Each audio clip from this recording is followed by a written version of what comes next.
L'effet Trump suffira-t-il à compenser cette tendance à la baisse? C'est ça la question.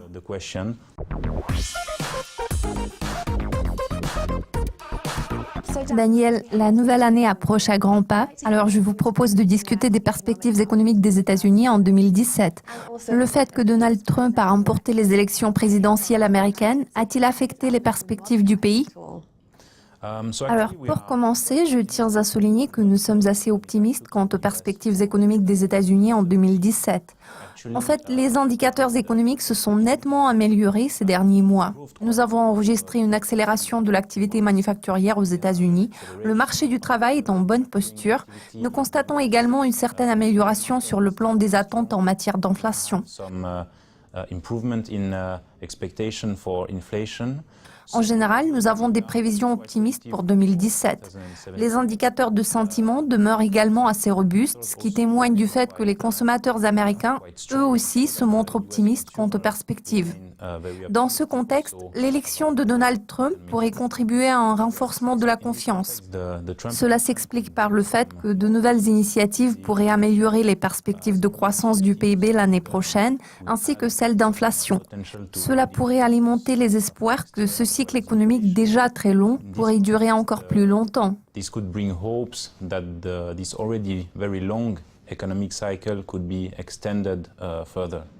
Cependant, nous sommes préoccupés par des attentes quelque peu excessives des participants au marché en ce qui concerne l'effet potentiel de l'élection de Donald Trump sur l'économie américaine.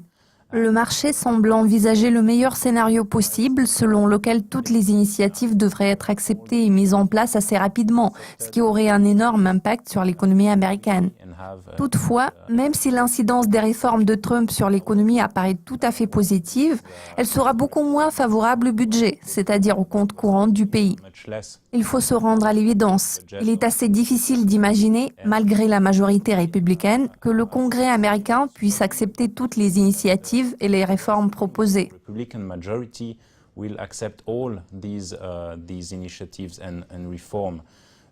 Dans de telles circonstances, nous pouvons supposer que l'année 2017 nous réserve une certaine déception. Il se peut que les attentes des participants au marché aient été trop optimistes. Vu tout ce qui précède, quels sont les secteurs sur lesquels vous vous concentrerez en 2017? En 2017, nous favoriserons les secteurs qui ont affiché une faible performance par le passé et qui sont toujours en phase de reprise après des mois, voire des années de sous-performance, à savoir les secteurs financiers et énergétiques. Il est à noter que le secteur financier devrait bénéficier d'une conjoncture favorable en 2017, étant donné l'augmentation graduelle des taux d'intérêt aux États-Unis, car la Fed a lancé le processus de normalisation de la politique monétaire. Il s'agit d'un développement favorable à l'industrie financière, car la rentabilité des banques et des compagnies d'assurance augmente. Le degré d'amélioration semble être sous-estimé par le marché.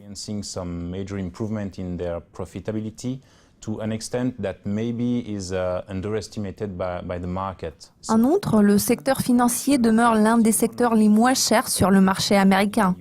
Nous sommes toujours optimistes en ce qui concerne les perspectives de ce secteur. Nous sommes d'avis qu'il présente un bon potentiel de croissance. D'autre part, le secteur de l'énergie connaît une reprise dynamique, ce qui est principalement attribuable à une stabilisation des prix du pétrole. Sans aucun doute, l'annonce récente sur la réduction des volumes de production pétrolière par les pays de l'OPEP, ainsi qu'une accélération de la croissance économique mondiale, sont des facteurs qui jouent nettement en faveur de ce secteur. Nous pensons que cette tendance positive est censée se poursuivre l'année prochaine. Pour ce qui est du style d'investissement que nous considérons comme étant le plus adapté à la situation, nous pouvons recommander aux investisseurs de se focaliser sur les entreprises nationales. Il s'agit notamment des entreprises à petite capitalisation, car elles pourraient bénéficier le plus de toute restriction relative au commerce extérieur qui pourrait être adoptée sous l'administration Trump.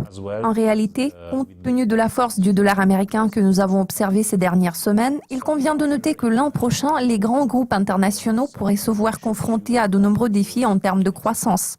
Vu que le marché haussier a duré 10 ans, jetons un coup d'œil au marché boursier. Les politiques que Donald Trump envisage de mettre en œuvre semblent être favorables aux actions des sociétés américaines. Que pouvez-vous dire sur le potentiel que présente actuellement ce marché? Oui, effectivement. 2016 sera la 8e année consécutive du marché haussier si nous prenons en considération les dividendes du S&P 500. À l'heure actuelle, les actions américaines se négocient à environ 7 fois le bénéfice. Il s'agit du rendement le plus élevé depuis l'éclatement de la bulle technologique en 2002. Nous pouvons en déduire qu'il s'agit d'une valeur boursière qui est généralement observée à la fin du cycle économique. Cela ne signifie pas pour autant que le marché soit sur le point de prendre une direction opposée. En revanche, nous pensons que le potentiel de croissance est assez limité à ce stade. En toute logique, dans le cas du S&P 500, tout rendement supplémentaire sera fortement tributaire de la croissance des bénéfices des entreprises l'année prochaine. Pour le moment, les prévisions consensuelles semblent être généralement optimistes, tablant sur 12% en termes de bénéfices par action en 2017.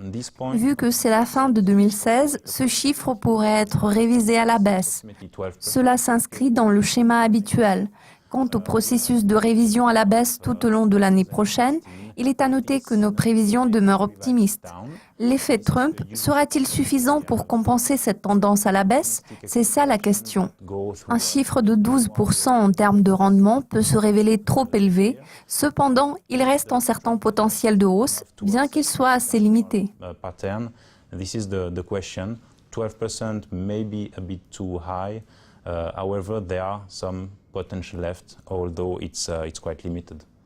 Fantastique. Merci de vos commentaires, Daniel. Je vous en prie.